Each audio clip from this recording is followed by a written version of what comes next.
Hi, and welcome back to Safer Stalking Action Month podcast. This is episode 2, and today we will be discussing the murdered and missing Indigenous women, children, and Two-Spirit movement. We are super excited to have a guest and Safer alum with us today. Welcome, Sarandon. Hi, everyone. My name is Sarandon. I use she, her pronouns, and I technically graduated from Cal Poly a few months ago, and I used to be a part of the SAFER team in the prevention education sector. I'm currently a Master's of Social Work student at USC, and I am volunteering with Trauma Informed LA at the moment.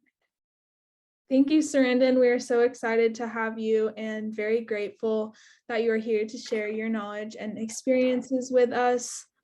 We wanted to start by asking you to tell us about how you got involved in researching murdered and missing Indigenous women, girls, and Two-Spirit, and why this movement is important to you.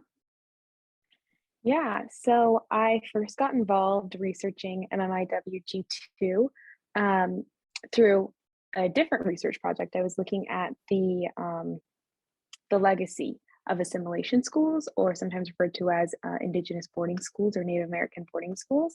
So when I was working on that project, I was really looking at how violence was, like really created and formed as a power structure within assimilation schools, and like that legacy of the fact that Indigenous women, girls, and Two-Spirit individuals are 10 times more likely to be murdered or go missing in our present day, and we don't have a lot of statistics leading way back, right, because of lack of documentation, but we do know that there was a genocide, right? There was an ethnocide, there's still a genocide and ethnocide. So that does result in like the continuing utilization of violence as power against Indigenous communities. So that research project led me to the movement, and really looking at the movement and how it creates awareness, and what it's doing to create change in our societies. This topic is really important to me because it does touch home. My family is Indigenous; they're Navajo or Diné, and I have like more of a personal stake in it, other than just like the human need for all individuals to be treated with like kindness, empathy, respect. Right, like these are family members of mine. This is my community. So it's really important to me because I do feel the need to use the various privileges I do have to speak with my community and to help create awareness through this movement that exists throughout most of North America right now.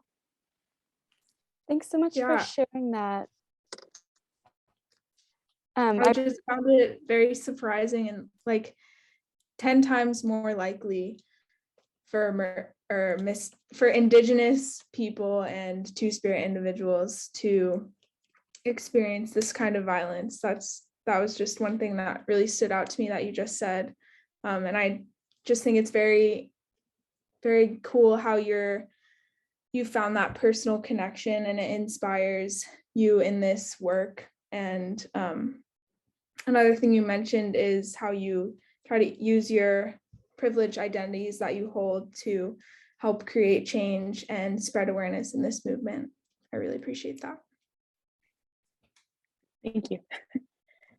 Thanks so much, Sarandon. We were also wanted to know, why does this issue continue to be perpetuated? Yeah, so I mean, I think that's that's a big question, right? But I think most of all, it comes down to systemic, right? And like the various systems of power and control in our society, right? Like this country was, air quotes, founded on this idea of liberty, right? But to achieve this idea of liberty, it required, the genocide of the Indigenous peoples that lived here, right? So, like, this country is already based on harm being done to Indigenous communities, right? And that wasn't just a point in time moment, right? The American government and the Canadian government have continued to try and eradicate Indigenous peoples and their cultures, right? So through actual battles, right? Through assimilation schools, through various like Supreme Court cases that take away powers that Indigenous peoples have. Like even, looking at like the pandemic, right? Like not providing adequate resources to reservations, right? When they were being disproportionately impacted. So systemically, we we have this society that is, created on power and power and control of Indigenous peoples, right? Um, there's a quote by Ryan Redcorn.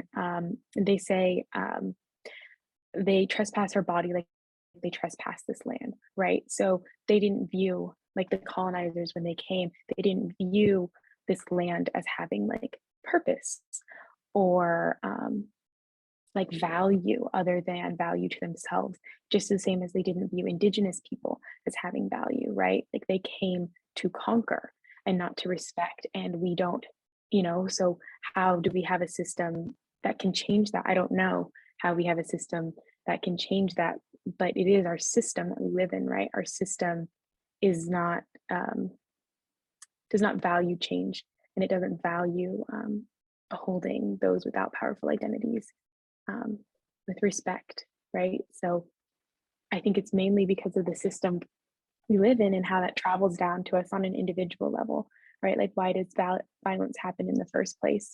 Because we have a system that allows it to happen, because we have a system that doesn't feel the need to change at all, that it gives permission to those who continue to perpetuate violence. I don't know if that's the best answer in the world, but I feel like it's the one I've got for now. No, I think that's like really an important idea to bring back to it. And I think like all of these ideas are connected with what we talk about in Safer. We bring up like power and control as like the root of a lot of our training. So it's powerful to see it all connected in like the current events that are happening around us. Yeah, it also it shows up in a lot of different places in the gender and power-based violence movement, just like what you were saying, how these systems are really rooted in power and control and how they're harmful foundations, even if the laws have changed or the culture has changed, the history still exists and it lives on so deeply within within the way we act and what we believe in. And it can be really challenging to move away from that. But with that being said, what ways do you suggest people who are not members of the Indigenous community can help or get involved in the movement? I think a big part of it is like what you just said, like the history exists. And I think like coming to terms with that history, like educating yourself on the history as it happened, not the history as we've been told, right? Because those in power, they tell the story of history.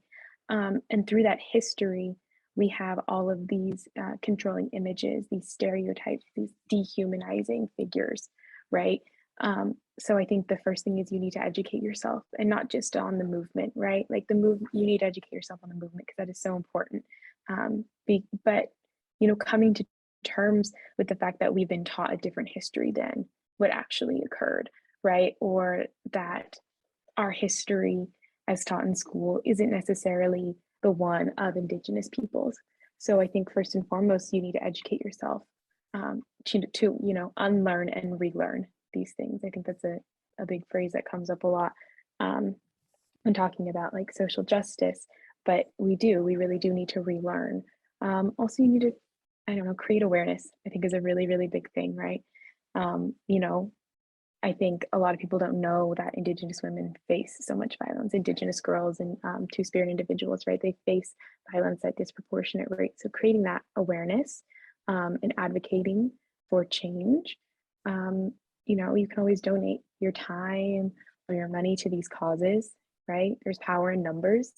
Also, I think a really big thing is violence isn't just happening in Indigenous communities or against Indigenous communities. Violence is happening all around us. Like specifically being on a college campus like that, that's the reason there is safer, right? Because violence occurs.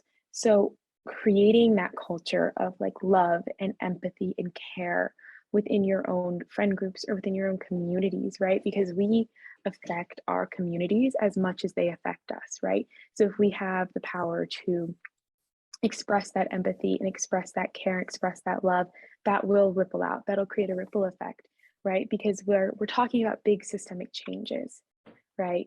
To help anyone not experience violence. So if we are able to, have those feelings and those values as a friend group, as a community, as a person, we can cause systemic change, right? Because we want people in power who reflect the values that we hold. Right? Like bad people, they commit crimes, but it's the system that allows it to happen, right? So I think a really big thing is trying to fix the systems that we already had, right? Not just to help Indigenous peoples, but so that we can help everyone in our communities and everyone, on that human level, be safe and healthy and happy. Yeah, one thing you said that I really liked is we affect communities as much as they affect us. It can sometimes feel so big to try to make change on a systemic level, but really bringing it back down to the community and then the individual, and even just how you impact your friends or your family, and being able to spread awareness, like you said, or just educate each other on that smaller level can make it feel a lot more successful and sustainable, just because it can be so overwhelming at times. Yeah, very much so, right? Like oh, let me just, change the entire system within which we live is so big. It's so like out here in the air, and it's so hard to feel like you're making accomplishments, right? Like burnout is so high when you're trying to make change because we're all focusing up here on the big picture. But when we start, and we see that on that individual level, right? Like I treat you with kindness, or I am retraining myself to act in a more empathetic way, right? Because, empathy is a skill we learn. Then we see that, and we feel more empowered to go out there and make more changes. Because it's hard to continue to do this work because it's a heavy topic. So seeing that change is really, really important. I think something that you said that pulled out to me too was that it's not just like individual isolated incidents of violence, that it's there's so many institutions in place that are like allowing these things to happen. So going off that, how do you think some of these ideas like race and gender intersect in this form of violence with missing and murdered Indigenous women? Yeah, so like we live in a society that values men more than they value women, right? We live in a society, and not to be within that binary, but we live in that patriarchal society, right? And then on top of that, we live in a society that values whiteness, right? And we see that within our laws and within our policies, and like we do have this white supremacist system. So when we look at murdered and missing Indigenous women, girls, and two-spirit individuals, well, we see multiple levels of intersections, right? We see people, we aren't all just one thing, right? Like that's the idea of intersectionality. We all have these intersecting points in our identities, right? So each person is going to be affected differently because of how they experience life and because of how they were born.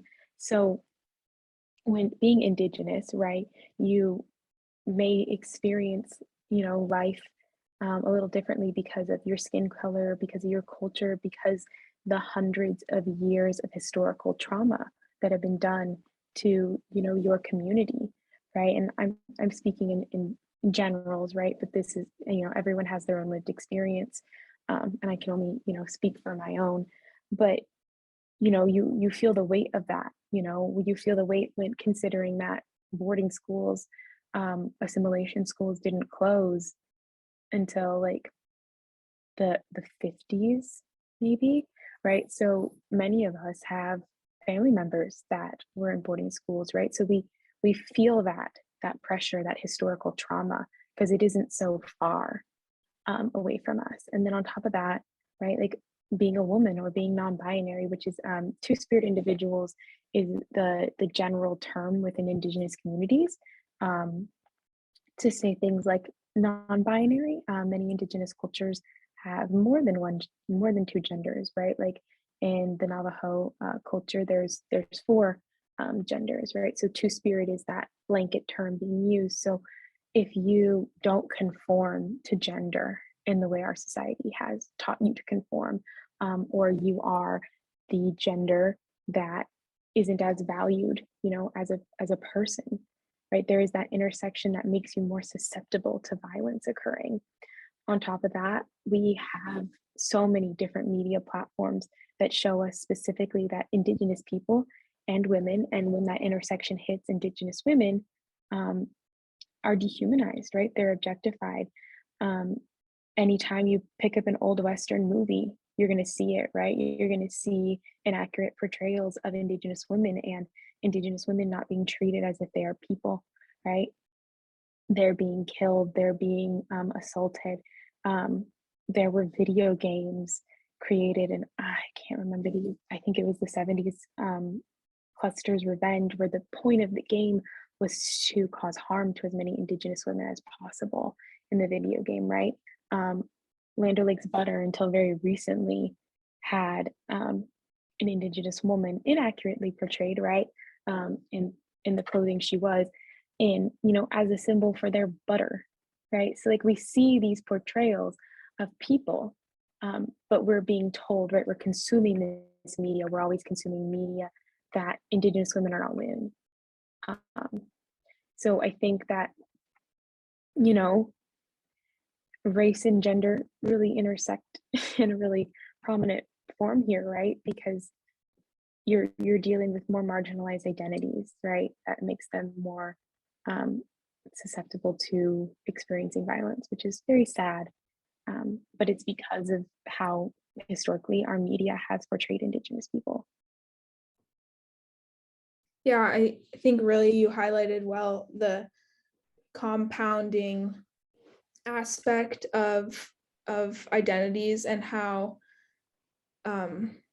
having multiple marginal identities at the same time exists to just really make those people more susceptible and experience harm in various forms at disproportionate rates.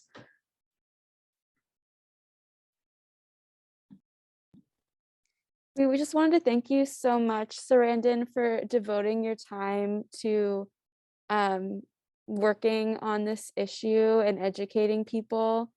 You've done so much of this work in SAFER, and I can't wait to see what you're doing in your graduate program and beyond. We wanted to just close out this podcast episode with some of our events for the rest of the month. For the remaining 2 Wednesdays of January, the 19th and the 26th, we'll be having booths at the UU from 11 to 1. We'll be talking about affirmations to survivors and do's and don'ts of online dating. Next Thursday on the 20th, we'll be having a community panel with different community members, such as Title IX Campus Police and SAFER, talking about ways that we can address and prevent stalking. And we're going to close out our month on the 27th with a keynote from Adam Dodge talking about stalking in the digital age. But yeah, we just want to thank you so much, Sarandon, for educating all of us on this issue. And stay tuned for our next episode of the podcast.